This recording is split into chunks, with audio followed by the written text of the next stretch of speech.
Hello बच्चों, simplifying maths में आपका फिर से स्वागत है। आज हम इन्वर्स ट्रिगोनोमेट्री शुरू करने जा रहे हैं। चलो लेट्स स्टार्ट। तो देखो इन्वर्स ट्रिगो का स्टार्ट कैसे होता है। सपोज अगर साइन थीटा इक्वल टू 1/2 लिखा हुआ है तो हम थीटा निकालते हैं। देखो 9th क्लास से हम ये 11th क्लास तक करते आ रहे हैं। जब साइन थीटा 1/2 होता है तो हम डायरेक्टली क्या लिख देते हैं, theta equal to 30 degree radian में π/6 लिखते हैं ना। लेकिन एक्चुअल में जब हम थीटा निकालते हैं तो थीटा इक्वल टू मतलब यहाँ से साइन को हटाना पड़ेगा। तो ये साइन जब हटेगा तो इधर आकर के इनवर्स बन जाएगा। चलो तो when sine theta equal to 1/2 then theta equal to, तो पहले थीटा निकालने के लिए साइन को शिफ्ट करते हैं। तो साइन को जब शिफ्ट करते हैं तो ये बनता है साइन इनवर्स ऑफ 1/2, ठीक है ना। तो पहला स्टेप ये आता है। उसके बाद फिर हम लिखते हैं इसको 30 डिग्री या फिर π/6। तो इससे क्या पता चला, इससे ये पता चलता है कि जो इन्वर्स का टर्म होता है ना वो एक एंगल को रिप्रेजेंट करता है। तो साइन इनवर्स 1/2 का मतलब हुआ साइन के कितने डिग्री में 1/2 होता है। ठीक उसी तरह से अगर लिखा हुआ है tan इनवर्स ऑफ √3, तो tan इनवर्स ऑफ √3 का मीनिंग हुआ tan के कितने डिग्री में √3 होता है। तो कितने डिग्री में होता है, 60 डिग्री, और 60 डिग्री का मतलब π/3 रेडियन, करेक्ट। अच्छा ये तो हो गया कि जब हम थीटा निकालते हैं तो जब साइन हटेगा तो साइन इनवर्स में कन्वर्ट होगा।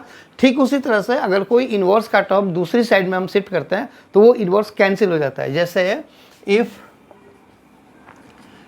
tan inverse x equal to suppose y है, तो जब हमें x निकालना है तो x इज इक्वल टू, अब ये tan इनवर्स जब इधर शिफ्ट होगा ना तो वो इनवर्स कैंसिल हो जाएगा। तो ये हो जाएगा x equal to tan y, ठीक है। तो ये वाला यहाँ पे इसको कर दो अंडरलाइन, ठीक है। तो ये x equal to tan y हो जाएगा, ठीक है। अब सपोज अगर हमें इसमें और क्या क्या चीज़ें हैं, अगर हमें किसी इन्वर्स के टर्म को किसी दूसरे इन्वर्स के टर्म में अगर हमें चेंज करना तो फिर वो कैसे करेंगे। देखो जैसे मान लो अगर लिखा हुआ है cos inverse 1/2 equal to sine inverse of what, tan inverse of something, फिर sec inverse equal to cosec inverse of something and cot inverse of something, cot inverse of something. देखो ये बहुत सिंपल क्वेश्चन है और conceptual है, क्योंकि इसके आगे जब भी तुम्हें किसी एक चीज़ को, किसी इन्वर्स के टर्म को किसी दूसरे के टर्म में चेंज करने की जरूरत पड़ेगी तो हम ये मेथड यूज कर रहे हैं। तो ये मेथड ठीक से कॉन्सेप्ट्स को बिल्कुल क्लियर करके समझो। तो इसमें एक तो देखो cos इनवर्स 1/2, दो मेथड में बता रहा हूँ। cos इनवर्स ऑफ 1/2 का मतलब cos के कितने डिग्री में 1/2 होता है। तो कितने डिग्री में होता है, वो 60 डिग्री में होता है। मैं साइड में यहाँ पे 60 डिग्री में लिख देता हूँ। तो इसका मतलब कि ये अगर 60 डिग्री है तो ये भी यहाँ पे एक नंबर ऐसा आएगा जिसका आंसर साइन वो 60 डिग्री में होता हो। फिर यहाँ पे भी ऐसा कोई नंबर आएगा जिसका tan में 60 डिग्री में उसका आंसर आता हो। तो ये सारे के सारे जो एंगल हैं वो 60 डिग्री हैं, क्योंकि इन्वर्स का जो टर्म होता है एक एंगल को रिप्रेजेंट करता है। तो यहाँ से तुम्हें पहला वाला जो एंगल है ना वो पता लग जाएगा, और बाकी जो तुम्हें टेबल याद है, जो तुमने 9th 10th में याद किया था, वही सारे में इसमें नंबर आएंगे। जैसे साइन के 60 डिग्री में √3/2 होता है, तो तुम यहाँ पे √3/2 लिखोगे। tan के 60 डिग्री में √3 होता है तो तुम ये √3 लिखोगे। सेक, अब सेक किसका होता है, कॉस का उल्टा होता है। तो कॉस 60 डिग्री में देखो 1/2 लिखा हुआ है ना, तो कॉस और सेक रेसिप्रोकल होता है। तो इसमें इस नंबर का रेसिप्रोकल सीधा इसमें डाल दो, तो ये हो जाएगा 2, ओके, ये हो जाएगा 2।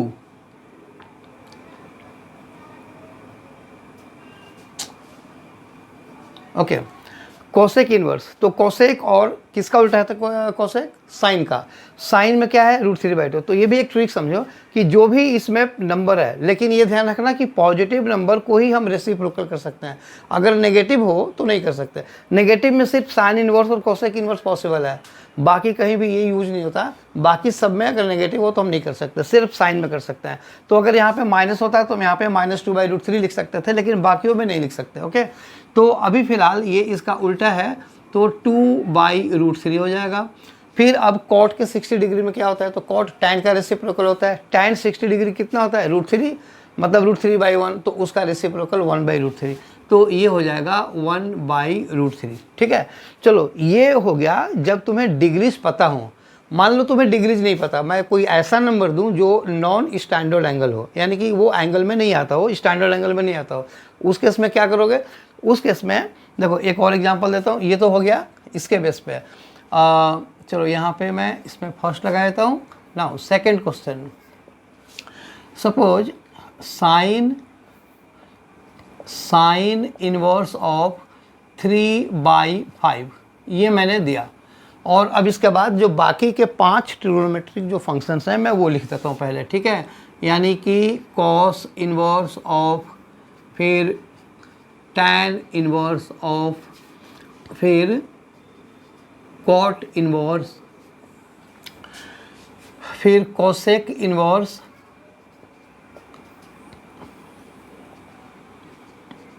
सेक इनवर्स, हो गया। ठीक है, चलो अब करते हैं। तो साइन इनवर्स ऑफ 3/5, देखो यहाँ पे मैंने लिखा था कॉस इनवर्स ऑफ 1/2, तो ये 1/2 स्टैंडर्ड एंगल वाला मैंने नंबर दिए थे। तो यहाँ पे एक बार हमने फिगर आउट कर लिया 60 डिग्री, और 60 डिग्री अकॉर्डिंग हमने सारे लिख दिए। लेकिन अब इसमें 3/5 स्टैंडर्ड एंगल वाला नंबर नहीं है, यानी कि जो टेबल में 0, 30, 45, 60, 90 है, उसके अंदर ये नंबर्स नहीं आते। ठीक है ना, तो अब हमें क्या करना चाहिए, अब हमें इसमें ट्रायंगल मेथड अप्लाई करना पड़ेगा। ये ट्रायंगल मैं थोड़ा सा बड़ा बना देता हूँ, 90। चलो अब देखो साइन में क्या होता है, परपेंडिकुलर बाई हाइपोटेन्यूज। ये फटाफट करने का मैं तरीका बता रहा हूँ, तो भाई ये फटाफट तुम्हें ऐसे ही करना है। ठीक है ना, ज़्यादा इसको लिखने की जरूरत नहीं है। तो परपेंडिकुलर अपॉन हाइपोटेन्यूज, चलो यहाँ पे ये एंगल मार्क कर दो। अब यहाँ पे ये हो गया परपेंडिकुलर यानी कि 3, और ये हो गया 5। तो पाइथागोरन जो ट्रिपलेट है उसके अकॉर्डिंग ये क्या हो जाएगा, 4 हो जाएगा। कैलकुलेट कैसे करते हैं, अगर लॉन्गेस्ट साइड पता हो तो उसके स्क्वायर में से जो बाकी जो दोनों में से जो भी साइड गिवन है उसका स्क्वायर माइनस करो, अंडर रूट लगाओ। 25 - 9 16 का अंडर रूट 4, तो ये हो जाएगा 4। ये वाला साइड हमारा 4 हो गया। अब बस ट्रायंगल के तीनों साइड तुम्हें बस ढूंढने हैं, 2 तो पता ही है यहाँ से, तीसरा ढूंढ लो। ढूंढ करके अब फटाफट इसमें लिखते जाओ। जैसे कॉस में क्या होता है, बेस बाई हाइपोटेन्यूज। अब देखो बेस क्या है, 4 है, तो ये हो गया 4/5। टैन में क्या होता है, perpendicular by base, perpendicular by base, तो ये हो गया हमारा 3/4। कॉट में टैन का उल्टा, कुछ सोचना ही नहीं है, तो ये हो जाएगा 4/3। कोसेक में क्या होगा, साइन का उल्टा, 3/5 है, यहाँ पे 5/3, और कॉस का उल्टा सेक होता है, तो इसमें 4/5 है, तो यहाँ पे हो जाएगा 5/4। ठीक है, तो ये वाला नोट कर लो, स्क्रीनशॉट ले लो, फिर मैं आगे बताता हूँ। चलो कुछ और क्वेश्चंस करते हैं जिसमें कि नंबर नहीं होंगे, अलजेब्रिक टर्म्स होंगे। जैसे suppose tan inverse of A/B। ठीक है, तो साइन इनवर्स ऑफ व्हाट, फिर कॉस इनवर्स, यहाँ पे ले लो सेक इनवर्स, कोसेक इनवर्स, और कॉट इनवर्स। ठीक है, यहाँ भी सेम मेथड। तो पहले तुम क्या करो, पहले एक ट्रायंगल बना दो, इधर बनाते हैं, ये देखो क्या दिया इसमें मैंने, टैन में A/B, मतलब कि परपेंडिकुलर बाई बेस। तो ये A हो गया परपेंडिकुलर, ये बेस हो गया, तो ये कितना हो जाएगा। जब हमें दोनों जो शॉर्टर साइड से पता है तो उसको निकालने के लिए इन दोनों का स्क्वायर करके अंडर रूट कर दो, सम करके, तो ये हो जाएगा under root of A² plus B²। Correct. चलो अब हम इसमें करते हैं। तो अब साइन में क्या आएगा, साइन में परपेंडिकुलर बाई हाइपोटेन्यूज। ओके, तो ये हो जाएगा A by under root of A² plus B²। ठीक है, कॉस में क्या आएगा, कॉस में हो जाएगा बेस बाई हाइपोटेन्यूज, तो ये हो गया हमारा B/अंडर root A² plus B²। Okay, अब सेक इनवर्स में क्या होगा, कॉस का उल्टा। देखो कॉस इनवर्स में B/ है, तो इसमें हो जाएगा under root of A square plus B square divided by B. Okay, cosec inverse में क्या होगा, साइन का उल्टा, तो साइन का उल्टा इसमें क्या हो जाएगा, under root of A square plus B square divided by A. Okay, ये हो गया हमारा। एंड कॉट इनवर्स में खुद tan का उल्टा, तो tan में क्या है, a बाई बी है tan इनवर्स, तो इसमें हो जाएगा b बाई ए।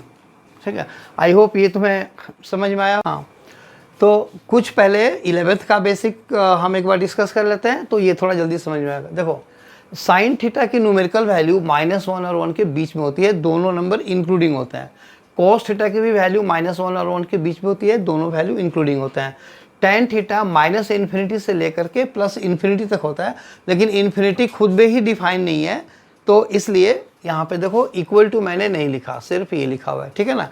अब चलो, अब इसके बेस पे साइन में 1 कब आता है, 90 डिग्री में, यानी कि π/2 में, और -1 कब आता है, -90 यानी कि -π/2 में। ठीक है, तो उसके हिसाब से हम इनके, यानी कि x के जगह पे क्या आ सकता है, -1 से लेकर के 1 तक आ सकता है।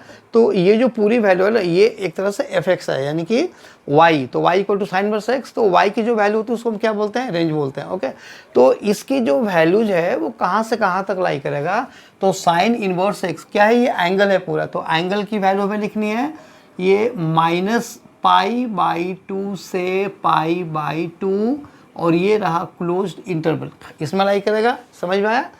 Cos inverse x, cos inverse x कहाँ से कहाँ तक लाई करता है, 0 से पाई तक। क्यों, कॉस 0 1 होता है और कॉस पाई -1 होता है, पाई मतलब 180 डिग्री। tan इनवर्स x कहाँ से कहाँ तक लाई करेगा, ये भी -π/2 से π/2 तक लाई करेगा। ठीक है, क्योंकि π/2 में इन्फिनिटी होता है, तो इसलिए जो π/2 है उसमें ओपन है, और यहाँ पे -π/2 में भी ओपन है। कॉट इनवर्स x, अब ध्यान से देखना, कॉट इनवर्स x, तो इसमें मैं एक ट्रिक बताऊंगा तुम्हें कि 2 ही टाइप का चीज़ें हमें यूज करना है। मैं यहाँ पे साइड में लिख रहा हूँ, ठीक है ना, बॉक्स में देखो, एक 0 पहले लिख लो, -π/2 से π/2, ठीक है, और दूसरा 0 to π, हमें यही 2 यूज करना है। इसी 2 इंटरवल में ना सारा कुछ है। ठीक है, कहीं पे वो ओपन में आता है, कहीं पे क्लोज में आता है, तो मैंने वो वहाँ पे नहीं लगाया, यही 2 इंटरवल यूज होता है। जैसे कॉट इनवर्स x, अब जो कॉट इनवर्स x है वो हो जाएगा 0 to π। ठीक है ना। अब कॉट 0 क्या होता है, tan 0 क्या होता है, 0, तो कॉट 0 भी 0 होगा। ठीक है, और tan पाई क्या होता है, 0 होता है, डिफाइन है। तो यहाँ पे क्लोज्ड इंटरवल हो जाएगा, लेकिन इसके बीच में 0 और पाई के बीच में एक एंगल आता है π/2। tan π/2 क्या होता है, इनफाइनाइट। तो कॉट में क्या होगा, 1/इनफाइनाइट, 1/इनफाइनाइट का मतलब 0, तो इसके ऊपर वो डिफाइन नहीं होगा। ठीक है, तो कॉट वाले केसेस में, मतलब जहाँ पे भी वो डिफाइन ना हो, तो कॉट इनवर्स x में ये 0 to π होता है। जैसे मैंने बताया कि 2 ही में सारा चीज़ होता है, तो कॉट इनवर्स x में 0 to π होता है। सेक इनवर्स x, अब देखो सेक इनवर्स x में भी 0 to π होता है। अब इसमें पहले हम चेक कर लेंगे कि इसमें ओपन आएगा कि क्लोज आएगा। ठीक है, तो कॉस 0 क्या होता है, 1 होता है, 1 होता है, तो सेक 0 भी 1 होगा, डिफाइन है। कॉस पाई -1 होता है, -1, तो सेक में उसका उल्टा हो जाएगा, तो -1 का उल्टा भी डिफाइन है, तो इसमें ये ऐसे होगा। ठीक है, यानी कि क्लोज इंटरवल। एक चीज़, अब 0 और पाई के बीच में π/2 आता है, कॉस π/2 क्या होता है, 0, तो सेक π/2 1/0 इन्फिनिटी, तो इसमें वो तुम्हारा -π/2 आएगा। ओके, यानी कि इसमें से π/2 पे ये डिफाइन नहीं है। ठीक उसी तरह से अब कोसेक इनवर्स x को देखते हैं। कोसेक इनवर्स x में -π/2, दिस बिलोंग्स टू लिखो या इक्वल टू लिखो, -π/2 to π/2 क्लोज्ड इंटरवल। लेकिन इनके दोनों के बीच में एक 0 आता है, साइन 0 0 होता है, तो कोसेक 0 क्या होगा, इनफाइनाइट होगा, और वो डिफाइन नहीं होता, तो इसमें -0। ठीक है, ये कोसेक इनवर्स का था। चलो अब आगे चलते हैं। चलो अब हम आते हैं कि जब नंबर्स दिए हुए हैं तो हम इनकी वैल्यूज़ कैसे निकालते हैं। तो जब पॉजिटिव हो तब तो कोई प्रॉब्लम नहीं है। अगर लिखा हुआ है जैसे साइन इनवर्स ऑफ √3/2, तो इसका मीनिंग हुआ साइन के कितने डिग्री में √3/2 होता है, तो वो तो 60 डिग्री में होता है। तो जब एंगल फर्स्ट क्वाड्रेंट में है तो तुम्हें कुछ नहीं सोचना, हमें प्रॉब्लम तब आती है जब नंबर नेगेटिव होता है। तो नेगेटिव नंबर के केस में कैसे आंसर निकालते हैं, इसके लिए तुम्हें ज़्यादा माथापच्ची की जरूरत नहीं है, मैं तुम्हें ट्रिक बता देता हूँ, उस ट्रिक को फॉलो करो और फटाफट आंसर निकालो। जैसे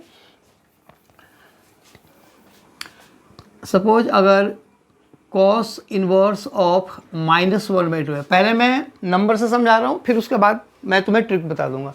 जैसे देखो, जैसे cos इनवर्स ऑफ -1/2, तो cos इनवर्स ऑफ -1/2 का मीनिंग हुआ कि cos के कितने डिग्री में -1/2 होता है, ठीक है। तो ये 11th वाले फॉर्मूले से अगर जाओगे तो तुम्हें दो एंगल्स उसमें मिलते थे, लेकिन यहाँ पे हम प्रिंसिपल वैल्यूज कर रहे हैं। तो प्रिंसिपल वैल्यूज में क्या होता है, हमें एक ही आंसर लिखना होता है, और अगर दो मान लो आंसर आ रहा है, उनमें जो कम है हमेशा वो प्रिंसिपल वैल्यू होता है, और उसकी वैल्यू -π से π तक ही लाई करता है, यानी कि -180 से 180 तक। न्यूमेरिकली कभी भी वो 180 से ज़्यादा नहीं होगा, ठीक है। जैसे देखो इसी केस में 1/2 किस में होता है, 60 डिग्री में होता है कॉस के। ये कॉस नेगेटिव कहाँ पे होता है, जो तुमने 11th में पढ़ा था, याद होगा, ASTC फर्स्ट, सेकंड, थर्ड और फोर्थ, ये याद है ना। यानी कि फर्स्ट क्वाड्रेंट में all trigonometric functions are positive, second quadrant में साइन पॉजिटिव, थर्ड क्वाड्रेंट में टैन पॉजिटिव, फोर्थ क्वाड्रेंट में कॉस पॉजिटिव। तो इनके जो रेसिप्रोकल्स हैं वो भी पॉजिटिव होंगे। जैसे सेकंड में साइन के साथ कॉसेक भी पॉजिटिव होगा, थर्ड क्वाड्रेंट में टैन के साथ कॉट भी पॉजिटिव होगा, फोर्थ क्वाड्रेंट में कॉस के साथ सेक भी पॉजिटिव होगा, ठीक है। तो नेगेटिव कहाँ पे होता है, देखो सेकंड में और थर्ड में, इन दोनों क्वाड्रेंट में, क्योंकि इसमें साइन टैन पॉजिटिव होता है। तो अब 60 डिग्री है, और सेकंड क्वाड्रेंट का मतलब क्या होता है, ये भी मैं एक बार याद दिला देता हूँ। देखो ये फर्स्ट है, ये सेकंड क्वाड्रेंट, ये थर्ड क्वाड्रेंट, ये फोर्थ क्वाड्रेंट। 0 डिग्री या 360 डिग्री या 2π, ये 90 डिग्री यानी कि π/2, ये हो गया हमारा पाई यानी कि 180 डिग्री, ये हो गया 270 डिग्री यानी कि 3π/2। ओके, तो जो एंगल है सेकंड क्वाड्रेंट यानी कि 90 से पाई के, यानी कि 90 और 180 के बीच में आएगा, ठीक है। तो ये कितना हो जाएगा, उसको हमें बनाने के लिए 180 से माइनस करना पड़ेगा, और एक आंसर इसमें क्या होगा, ये 11th के हिसाब से मैं बता रहा हूँ, थर्ड क्वाड्रेंट। तो थर्ड क्वाड्रेंट का मतलब 180 + 60, यानी कि हमारा आंसर आएगा 120 डिग्री एंड 240 डिग्री, यानी कि 2π/3 और 4π/3, करेक्ट। लेकिन ये देखो, ये 11th क्लास में तुमने करा था। अभी जो हमें प्रिंसिपल वैल्यू करना है उसमें ये वाला चीज़ नहीं आएगा, सिर्फ ये आएगा। क्यों आएगा, क्योंकि जो प्रिंसिपल जो वैल्यूज होता है वो -180 से 180 के बीच में होता है, यानी कि -π से π के बीच में होता है, ठीक है। तो हम अभी जो करने जा रहे हैं वो प्रिंसिपल वैल्यूज करने जा रहे हैं। ये एक बार नोट कर लो, स्क्रीनशॉट ले लो इसका, ये काम आएगा, ठीक है। तो चलो प्रिंसिपल वैल्यूज के बारे में थोड़ा सा डिटेल में जानते हैं। वो डिटेल ये है कि प्रिंसिपल वैल्यूज कभी भी -180 to 180 यानी कि -π से π के बीच में लाई करता है, बोथ नंबर इंक्लूडिंग, ओके। तो -π < θ < π, ठीक है, ये याद रखना, ठीक है। अब इसके बेस पे मैं वो ट्रिकी जो फॉर्मूला है मैं वो लिख रहा हूँ, ठीक है। देखो इसमें दो ग्रुप, जैसा मैंने पहले बताया हुआ है, एक ग्रुप होता है -π/2 से π/2 और दूसरा ग्रुप होता है 0 to π। तो इसी के बेस पे ये वाला चीज़ बनता है। देखो कैसे बनता है, साइन इनवर्स -x, मैं प्लस वाला, क्योंकि देखो अगर यहाँ पे नंबर पॉजिटिव है ना तो कोई फ़र्क नहीं पड़ता। जैसे साइन इनवर्स ऑफ 1/2 है, तो 1/2 तो 30 डिग्री में होता है, तो वो हमें करना ही नहीं है, हम सिर्फ यहाँ पे नेगेटिव वाला करेंगे, क्योंकि प्रॉब्लम नेगेटिव वाले में शुरू होती है। तो साइन इनवर्स x हो गया, एक टैन इनवर्स ऑफ -x हो गया, फिर कोसेक इनवर्स ऑफ -x हो गया, ठीक है। एक ब्लॉक ये है, this is the first block. Now second block, cos inverse of -x, फिर सेक इनवर्स ऑफ -x, और फिर कॉट इनवर्स ऑफ -x, ठीक है। अब चलो, तो इन तीनों में सिंपली माइनस को बाहर निकाल देना है, यानी कि माइनस साइन इनवर्स x यहाँ भी माइनस को निकाल दो, माइनस tan इनवर्स x, यहाँ भी minus cosec inverse of x। ये हो गया फर्स्ट ब्लॉक। यानी कि तुम्हें कैसे याद रखना है, ट्रिक के फॉर्म में। साइन इनवर्स, tan इनवर्स और कोसेक इनवर्स में अगर नेगेटिव नंबर आता है तो माइनस को बाहर लेकर के फिर ये पॉजिटिव हो जाएगा। अब साइन इनवर्स x कहाँ पर लाई करेगा, ये जो x है ये sign inverse x first quadrant में लाई करेगा। तो जब तुम नेगेटिव लगाओगे ना तो वो कहाँ पर चला जाएगा, वो हमारा चला जाएगा फोर्थ क्वाड्रेंट में। ये देखो ध्यान से, ये होता है, ये फर्स्ट, सेकंड, थर्ड और फोर्थ। और ये भी साथ में याद कर लो, ये वाला जो है वो पॉजिटिव थीटा का डायरेक्शन होता है, ठीक है।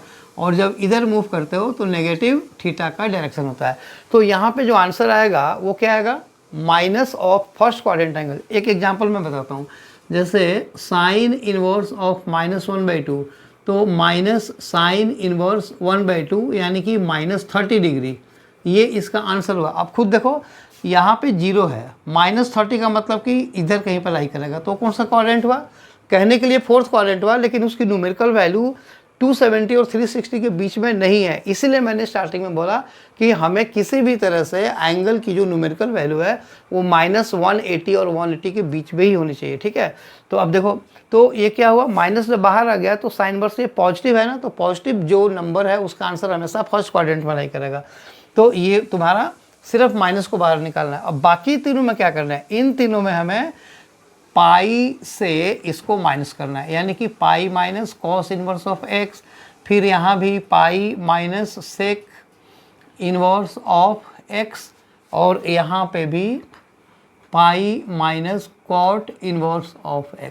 बस देखो ये दो ही ब्लॉक है, क्योंकि जब ये पॉजिटिव है तो कुछ हमें सोचना नहीं है फर्स्ट क्वाड्रेंट में, जब माइनस होता है ना तभी हम ये सब चीज़ करते हैं। तो ये माइनस वाला हो गया। चलो इसको नोट कर लो, फिर हम कुछ क्वेश्चंस कर लेते हैं इसके ऊपर।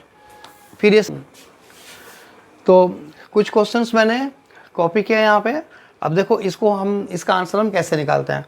देखो जैसे कॉस इनवर्स ऑफ साइन 4π/3 है, तो यहाँ पे तो कॉस इनवर्स हो गया। तो ये जो साइन 4π/3 यानी कि जो तुमने 11th में करे थे इस टाइप के क्वेश्चन, जब भी ऐसा दिया होता है तो इसकी वैल्यूज हमें पहले नंबर में निकालनी चाहिए, और फिर उसके बाद जो अभी जो मैंने रूल बताया कि ये अब प्लस में आएगा तो कोई बात नहीं है, फर्स्ट क्वाड्रेंट में आंसर आ जाएगा। अगर ये नेगेटिव आएगा तो बाहर सबसे बाहर क्या है, कॉस इनवर्स है, तो उसको फिर हम पाई minus cos inverse of positive number करके करेंगे। ये सारा क्वेश्चन एक बार कर लेते हैं तो तुम्हारा कॉन्सेप्ट थोड़ा सा क्लियर हो जाएगा। चलो अब देखो ये है, तो कॉस इनवर्स को तुम लिखो कॉस इनवर्स, उसके बाद साइन ऑफ 4π/3, इसको हम 11th वाले मेथड से इतना पार्ट हमें करना पड़ेगा। 4π/3 का मतलब हो गया साइन ऑफ पाई प्लस π/3। अब देखो साइन ऑफ पाई प्लस π/3 हो गया ना, तो पाई प्लस π/3 कौन से क्वाड्रेंट में, ये थर्ड क्वाड्रेंट हुआ। थर्ड क्वाड्रेंट में क्या होता है, साइन नेगेटिव होता है, तो sine of pi plus theta is minus sine theta. Theta मतलब यहाँ पे जो एक्यूट एंगल है 60 डिग्री, वो कितना होता है, √3/2। तो ये आंसर कितना हो जाएगा, cos inverse of minus √3/2। Okay, √3/2। अब क्या करना है, नेगेटिव आ गया ना, अब जब नेगेटिव आ जाएगा तो इसको तुम क्या करोगे, पाई से, अब √3/2 कितने डिग्री में होता है, 30 डिग्री। 30 डिग्री मतलब π/6। चलो तो अब देखो कॉस इनवर्स में जब नेगेटिव हो गया तो क्या आंसर होता है, पाई माइनस √3/2 कॉस के कितने डिग्री में होता है, 30 डिग्री। 30 डिग्री मीन्स π/6, तो पाई माइनस π/6 यानी कि 5π/6। ये हो गया इसका आंसर। ओके, चलो अब इसमें आते हैं कॉस इनवर्स ऑफ tan 3π/4। तो ये भी सेम ही होगा। ये देखो पहले कॉस इनवर्स लिख दो, ठीक है, और tan 3π/4 मतलब पाई माइनस π/4 सेकेंड क्वाड्रेंट है, तो सेकेंड क्वाड्रेंट में tan क्या होता है, नेगेटिव होता है, तो कॉस इनवर्स ऑफ -1 हो गया ये। अब जब ये कॉस इनवर्स ऑफ -1 हो गया, so this is pi minus cos inverse of 1। Cos inverse 1 का मतलब कॉस के कितने डिग्री में 1 होता है, 0 डिग्री में होता है, तो 0 डिग्री मीन्स 0 रेडियन, तो ये हो जाएगा सिर्फ पाई। और वैसे भी तुम्हें याद होगा कॉस पाई -1 होता है, तो कॉस इनवर्स -1 का मतलब पाई, ये हो गया। चलो अब ये वाला करते हैं। देखो कॉस इनवर्स 1/2 पॉजिटिव नंबर है ना, कुछ भी नहीं सोचना, सीधा सीधा देखो कि कॉस के कितने डिग्री में 1/2 आता है, 60 डिग्री में आता है, यानी कि π/3 में आता है। तो π/3 -2 इंटू साइन इनवर्स ऑफ -1/2। तो ये जो माइनस है ना, ये क्या बताया था अभी कि बाहर आ जाएगा, तो ये हो जाएगा प्लस। और अब साइन इनवर्स 1/2 कितने डिग्री में, 30 डिग्री में। तो यहाँ पे 2 इंटू π/6 30 डिग्री होता है ना, तो ये भी कट के 3 हो गया। तो π/3 प्लस π/3 यानी कि 2π/3। ठीक है, ये भी समझ में आ गया। चलो अब ये वाला करते हैं, साइन इनवर्स ऑफ -1/2। तो साइन इनवर्स ऑफ -1/2 का मतलब हो गया माइनस बाहर, और साइन इनवर्स 1/2 कितने डिग्री में होता है, 30 डिग्री, यानी कि π/6। तो ये हो गया -π/6 फिर प्लस 2। अब ये देखो कॉस इनवर्स ना -√3/2 है, तो कॉस इनवर्स में जब नेगेटिव आ जाता है तो वो पाई से माइनस होता है। तो 2 के बाद पाई माइनस कॉस इनवर्स ऑफ √3/2। √3/2 कितने डिग्री में होता है, 30 डिग्री में। ठीक है, तो यहाँ पे 30 डिग्री यानी कि π/6 कितना गया, पाई माइनस π/6। तो इसको लिखो -π/6। ये देखो 6π माइनस पाई 5π/6, तो ये हो जाएगा 5π/3।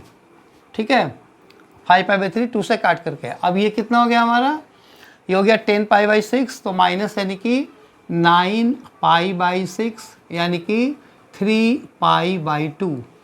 ये इसका आंसर हो गया। समझ में आया?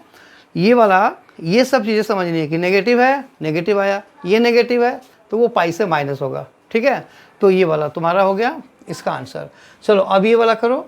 देखो साइन इनवर्स ऑफ -√3/2। साइन में क्या होता है, जब नेगेटिव है तो नेगेटिव बाहर हो जाएगा तो माइनस हो जाएगा ये, और साइन वर्स √3/2 यानी कि 60 डिग्री, 60 डिग्री मतलब π/3, और प्लस कॉस इनवर्स ऑफ √3/2। √3/2 मतलब 30 डिग्री, 30 डिग्री कितना होगा, π/6 यानी कि 30 माइनस 60, तो ये हो जाएगा -30 डिग्री यानी कि -π/6। तो इसका आंसर ऐसे निकल गया। आई होप ये सारा समझ में आया तुम्हें। ठीक है, चलो इसको मैं मिटाता हूँ। चलो तो थोड़े से इसमें हम कॉन्सेप्ट और भी डिस्कस कर लेते हैं। जैसे देखो, अगर स्क्वायर रूट होता है और x का स्क्वायर लिखा हुआ है, तो स्क्वायर एंड स्क्वायर रूट एक दूसरे का इन्वर्स फंक्शन होता है। ठीक है, तो ये कट करके x हो जाता है, ये कट करके x हो जाता है। या फिर अगर हम √x का होल स्क्वायर लिखते हैं तो ये भी कट करके x हो जाता है, ये तो पता है तुम्हें। ठीक उसी तरह से जो ट्रिगो हम टर्म कर रहे हैं उसमें अगर ऐसे कहीं पे लिखा हुआ है, ठीक उसी तरह से अगर sine of sine inverse x लिखा हुआ है या फिर sine inverse of sine x लिखा हुआ है, ये भी x होता है। लेकिन कब होता है, हमेशा नहीं होता। ये तभी होगा जब x की वैल्यू अपने रेंज में लाई करे, अपने डोमेन में लाई करे। x की वजह से साइन वर्स है, तो अगर -1 और 1 के बीच में है तभी होगा। ठीक है, यहाँ पे साइन x पूरे की वैल्यू अगर -1, ये वाली न्यूमेरिकल वैल्यूज -1 और 1 के बीच में होगा तभी होगा। ठीक है, तो इसका मतलब ये हुआ कि हर जगह हम इसको कैंसिल नहीं कर सकते। एक तो ये नंबर नहीं है, फंक्शन है, तो ऐसे काट नहीं सकते कभी भी, बस इसको हम x लिख देते हैं। लेकिन ये कब लिखते हैं, अच्छा अब मैं तुमसे पूछ रहा हूँ कि साइन इनवर्स ऑफ अगर 5/2 लिखा हुआ है तो इसका आंसर क्या आएगा। साइन इनवर्स 5/2 का मतलब क्या हुआ, इसका मतलब हुआ साइन इनवर्स ऑफ 2.5।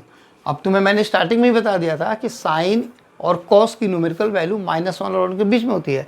तो साइन इनवर्स 2.5 का मतलब ये हुआ कि साइन के कितने डिग्री में 2.5 होता है, होता ही नहीं है, 1 से ज़्यादा तो होता ही नहीं है ना साइन और कॉस में। तो इसका मतलब हो गया कि ये नॉट डिफाइंड, नॉट डिफाइन है। ठीक उसी तरह से अगर कॉस इनवर्स भी लिखा हुआ है, 1.2 लिखा हुआ है, मतलब 1 से ज़्यादा अगर थोड़ा भी लिखा हुआ है तो वो नॉट डिफाइन है। ठीक है ना, तो जब इस बेस पर जब क्वेश्चंस आते हैं तो पहले हमें चेक करना होता है कि ये डिफाइन है कि नहीं है। तो इसलिए मैंने बोला कि अगर इस फॉर्म में आता है तो यहाँ पे जो x की वैल्यूज है वो साइन इनवर्स है, तो ये यहाँ पे -1 और 1 के बीच में होना चाहिए, तभी तो ये एंगल -π/2 और π/2 के बीच में आएगा।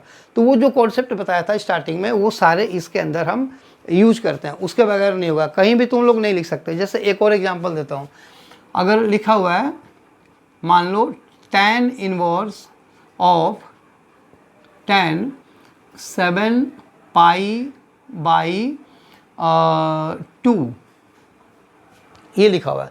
अब 7 पाई बाई 2 का मतलब क्या हुआ? अब ये देखो, जैसे मैंने बताया कि ये एक दूसरे का इन्वर्स होता है। यहाँ पे जो लिखा हुआ है कि एक दूसरे का इन्वर्स होता है, तो इन्वर्स होता है, लेकिन ये तभी कैंसिल होकर के एक साथ आता है ना जब ये अपने डोमेन में लाई करे, ठीक है ना। अब यहाँ पे तुम डायरेक्टली तुम 7 पाई बाई 2 नहीं लिख सकते, ठीक है ना, क्योंकि पहले तुम्हें चेक करना पड़ेगा कि जो tan 7 पाई बाई 2 है वो अपने डोमेन में है कि नहीं है, ठीक है। तो इसको देखो, इसको हम कैसे करते हैं, इसको करते हैं tan inverse tan 7 pi by 2 का न्यूमेरिकल वैल्यूज को निकालो। तो न्यूमेरिकल वैल्यूज का कितना होगा? देखो ये 7 पाई बाई 2 है, मतलब 2 पाई से ज़्यादा है। चलो करो, हाँ। तो tan इनवर्स ऑफ, ये देखो पहले इसको लिखो tan of 4 pi minus pi by 2। देखो 4 to 8 pi, 8 pi minus pi, 7 pi by 2, ठीक है। ये मैंने थोड़ा सा बड़ा एंगल क्यों दिया था? क्योंकि मैंने जब वो सर्कल बनाया था उसमें बताया था कि 0 इक्वल टू 2 पाई, यानी कि 360 डिग्री। जब हम एक ही जगह से चल करके यहाँ से यहीं पे आते हैं तो सेंटर पे कितना बनता है? 360 डिग्री। तो वो एक्चुअली जितने भी रिवोल्यूशंस कंप्लीट होते रहते हैं वो 0 होता रहता है। तो अब देखो ये जो 4 पाई है ना, ये 4 पाई क्या हो गया? ये 0 हो गया। सो एक्चुअली में ये अब हमारा बना tan इनवर्स ऑफ tan, ये देखो ये 0 हो गया, तो minus pi by 2, minus pi by 2। अब tan of minus pi by 2, ये जो माइनस है वो बाहर जाता है, tan ऑफ माइनस थीटा भी माइनस tan थीटा होता है। तो अब ये जो नंबर लिखा हुआ है, याद होगा तुम्हें, मैंने tan के लिए क्या बताया था? Minus pi by 2 to pi by 2 closed interval बताया था ना। तो देखो ये उसके, तो ये कट करके इसका आंसर सीधा माइनस पाई बाई 2 आ जाएगा। अब देखो tan inverse of tan 7 pi by 2 था, तो क्लियर हो गया कि ये डायरेक्टली जो भी दिया हुआ है डायरेक्टली हम काट करके नहीं लिख सकते। ये हमें सिंप्लीफाई करके फिर ये जो बताया था सारा का सारा जो रेंज बताया था उसके अकॉर्डिंग होता है, ठीक है। चलो इसको मिटाता हूँ और हम लोग 2-3 क्वेश्चन इस कॉन्सेप्ट के ऊपर कर लेते हैं। स्टार्ट करो। चलो तो ये मैंने 3 क्वेश्चन लिख दिए हैं, ठीक है। अब देखो उसी कॉन्सेप्ट के ऊपर हम इसका आंसर कैसे निकालेंगे। अब यहाँ पे tan inverse of tan 5 pi by 6 लिखा है, तो जैसे मैंने भी पिछले क्वेश्चन में बताया था, ये तुम डायरेक्टली नहीं कट कर सकते। क्यों नहीं कट कर सकते? क्योंकि जो tan इनवर्स का जो वो डोमेन होता है, इसमें माइनस पाई बाई 2 से पाई बाई 2 होता है, यानी कि माइनस 90 से 90 होता है। ये देखो ये 5 पाई बाई 6 है, यानी कि ये 90 से बड़ा है, तो ये डायरेक्टली हम नहीं कट कर सकते। अगर वो माइनस पाई बाई 2 और पाई बाई 2 के बीच में होता ना तो डायरेक्ट हमारा आंसर आ जाता। उसी तरह से अगर कहीं पे कॉस इनवर्स वो लिखा हुआ है, अगर वो 0 और पाई के बीच में, तो डायरेक्ट लिख सकते हैं। जब भी नीचे हो या ऊपर हो तो पहले हमें उसके डोमेन में लाना पड़ता है। जैसे अब देखो इसको कैसे करेंगे, इसको फिर से वही 11th वाले मेथड से पहले सिंप्लीफाई करेंगे, फिर हम इस पे आएंगे। तो इस तरफ से करेंगे तो ये हो जाएगा tan इनवर्स ऑफ, ये देखो tan 5 pi by 6 is pi minus pi by 6, pi minus pi by 6। इसको भी करने का पता है क्या तरीका है? नीचे जो नंबर है ना 6 जैसे है, तो ऊपर जो 5 पाई है ना उसको ऐसे लिख दिया करो, मतलब डिनोमिनेटर के टर्म में, तभी वो सेपरेट करोगे तो इजीली आ जाएगा। 6 पाई माइनस पाई बाई 6, ये देखो जब इसको सेपरेट करोगे तो 6 पाई बाई 6 पाई और माइनस पाई बाई 6, ठीक है ना। तो ये इस तरह से आता है। तो तुम अगर मेंटल कैलकुलेशन तुम्हारा अच्छा है तो डायरेक्टली कर लो, नहीं तो फिर उसको शो कर दो, स्टेप्स को शो करके फिर लिख दो, ओके। तो अब चलो, अब ये हो गया tan इनवर्स ऑफ, ये देखो पाई माइनस पाई बाई 6, यानी कि पाई से माइनस, यानी कि 90 और 180 के बीच में सेकंड क्वाड्रेंट में tan नेगेटिव होता है, तो ये कितना आ जाएगा? ये आ जाएगा माइनस tan पाई बाई 6। अब माइनस आ गया, tan इनवर्स में जब माइनस आता है तो क्या रूल बताया? माइनस बाहर निकल जाता है, तो माइनस बाहर निकल गया। और अब ये हो गया tan inverse of tan pi by 6। अब देखो अब क्वेश्चन खत्म हो गया। ये जो पाई बाई 6 है ये फर्स्ट क्वाड्रेंट का एंगल है, यानी कि अपने स्टैंडर्ड फॉर्म में आ गया। तो ये और ये अब कैंसिल हो गया डायरेक्टली। कैंसिल काट करके नहीं दिखाना होता है, जस्ट राइट द आंसर, यानी कि माइनस पाई बाई 6। ये बताया था ना, हाँ गुड। चलो तो ये हो गया। अब सेकेंड वाला करते हैं, cos inverse of cos 13 pi by 6। Obviously ये फिर से तुम नहीं काट सकते, क्योंकि ये 13π/6 का मतलब क्या हो गया, देखो ये 2π से भी थोड़ा सा ज़्यादा है, तो हाँ, तो पहले इसको हमें चेंज करना पड़ेगा, चेंज करके सिंप्लीफाई करने के बाद ही हम करेंगे।